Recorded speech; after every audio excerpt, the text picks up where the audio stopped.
The film opens with a young Ellen in her family home, isolated and yearning for companionship. She inadvertently summons a dark presence. Her plea is answered by a terrifying beastly vision named Count Orlok, which causes her to collapse in a violent seizure.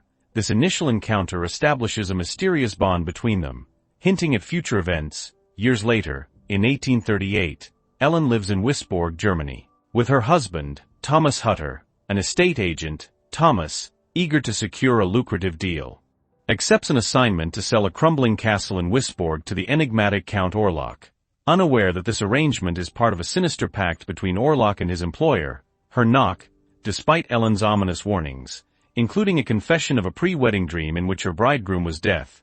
Thomas departs for Orlok's castle in the Carpathian Mountains, leaving Ellen in the care of his friend Friedrich Harding. He is a wealthy shipbuilder residing in the German town of Wisborg. He is married to Anna Harding, Ellen Hutter's best friend and confidant, and is the father of 2 daughters, Clara and Louise, with a 3rd child on the way. Friedrich is depicted as a loving husband and father, as well as a generous friend to Thomas and Ellen Hutter. In Transylvania, Thomas encounters hostile Romani villagers who shun him for his association with Orlok.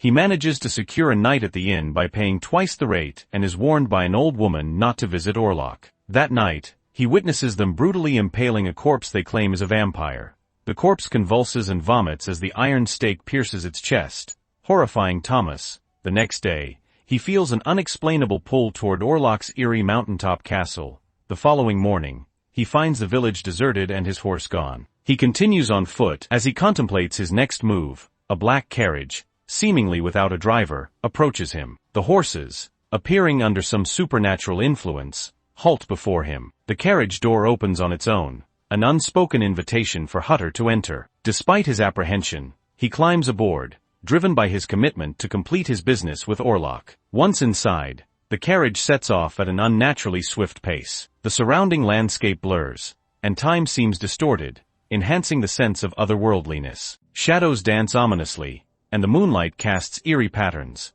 amplifying Hutter's growing unease. The carriage comes to an abrupt halt before the looming Gothic structure of Orlok's castle. The door swings open on its own, and as Hutter steps out, the carriage vanishes into the mist, leaving him isolated. The massive castle doors creak open, revealing Count Orlok, who greets Hutter with a menacing presence.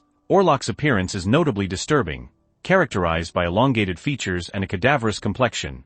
During their interactions, Hutter presents property documents for Orlok's intended acquisition in Wisborg. Orlok's intense interest in the property, particularly its proximity to Hutter's residence, raises Hutter's suspicions. When Thomas mentions the villagers' warnings, Orlok dismisses them. He accidentally cuts himself during dinner. He blacks out and awakens to find a bite mark on his chest. Orlok demands Thomas's locket, containing a lock of Ellen's hair, and does not give it back. He then coerces Thomas into signing a document written in occult script, which Orlok implies is the contract for selling the manor. Thomas, becoming increasingly sick and fearful, demands to leave, but Orlok rebuffs him and demands he remain and recover before departing. As night falls, Hutter experiences a series of unsettling events. He discovers fresh puncture wounds on his chest. Thomas attempts to escape the castle and instead ends up in a crypt where he finds the Count asleep in a coffin, his body naked and decayed. Hutter's exploration of the castle leads him to a crypt where he witnesses Orlok resting in a coffin, confirming his vampiric nature. This realization propels Hutter into a state of panic as he comprehends the imminent danger. Thomas attempts to kill Orlok with a pickaxe, but the Count awakens and retaliates, fleeing from Orlok's hounds. The Count's predatory gaze and unnatural presence paralyze Hutter with fear. Orlok, revealing his true vampiric nature, instead of the traditional neck bite, Orlok, adhering to ancient vampire lore, bites Hutter on the chest, directly above the heart, and drinks his blood. This act leaves Hutter weakened and increasingly apprehensive about his host's intentions. Thomas escapes Orlok and his wolves by falling into a river beneath the castle, from which he is recovered and cared for by Eastern Orthodox nuns at a nearby church. They explain that Orlok was a student of the Scholomance, who became a vampire after making a pact with a demon. After regaining his strength, he rushes back to Wisborg. Desperate to warn Ellen of Orlok's impending arrival, Orlok departs for Wisborg, transporting coffins filled with soil and rats, symbolizing the impending plague. During the journey, He systematically eliminates the ship's crew, leaving a vessel of death approaching Wisborg. Back in Wisborg, Ellen begins to experience seizures and disturbing sleepwalking episodes. Wilhelm Sievers attributes her condition to an imbalance in her blood, but as her symptoms worsen, he consults his mentor, Albin Eberhard von Franz. A disgraced scientist now delving into the occult, von Franz deduces that Ellen is under Orlock's influence, identifying him as a demonic Nosferatu. Despite Friedrich's skepticism, Ellen begins to predict Orlock's arrival with chilling accuracy. As Orlock approaches, Nock descends into violent madness, echoing Ellen's cryptic prophecies. Nock is institutionalized after killing and eating sheep raw. Nock's allegiance to Orlock drives him to commit disturbing acts, including the killing and raw consumption of a sheep. This behavior reflects his deepening madness and subservience to the vampire. Suspecting a connection between Ellen's condition and Nock's erratic behavior, they investigate Nock's office. There they uncover evidence of his servitude to Orlock, including documents and artifacts linked to the Nosferatu.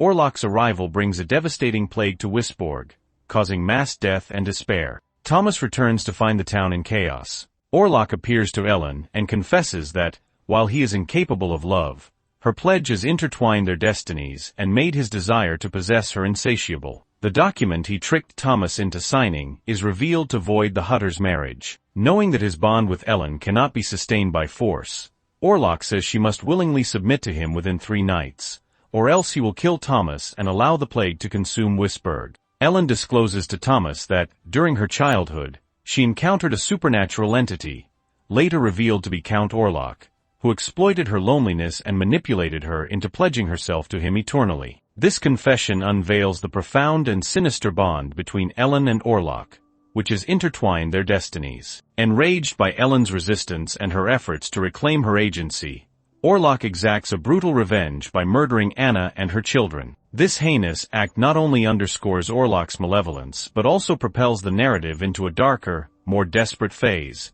as the characters grapple with grief and the escalating threat. Driven mad with grief, Friedrich dies from the plague while violating his wife's corpse. Ellen, von Franz, and Sievers uncover the key to defeating Orlock. Professor Albin Eberhard von Franz uncovers critical information about Count Orlock's vulnerabilities. Orlock cannot survive direct sunlight. He must rest on his native soil, which he transports in coffins. Aware of these weaknesses, Ellen decides to sacrifice herself to eliminate Orlock. She orchestrates a plan to keep him occupied until sunrise, ensuring his exposure to sunlight. Ellen convinces von Franz to distract her husband, Thomas Hutter, to prevent interference with her plan. On the 3rd night, Ellen summons Orlock to her bedroom. Succumbing to his desires, Orlock drinks her blood, unaware of the approaching dawn. Believing Orlock to be at Grunewald Manor, von Franz distracts Thomas and Sievers by leading them to Orlock's manor, where they destroy Nock, mistaking him for Orlock. Realizing the truth too late, Thomas races back to Ellen. As dawn breaks, Orlock realizes too late that he has been trapped by Ellen's sacrifice, as the first rays of sunlight pierce the horizon. Orlock is destroyed, his body collapsing on top of her. Ellen succumbs to her wounds, but her sacrifice saves Wisborg from further devastation. Thomas is left to mourn his beloved, her bravery and selflessness ensuring the town's survival.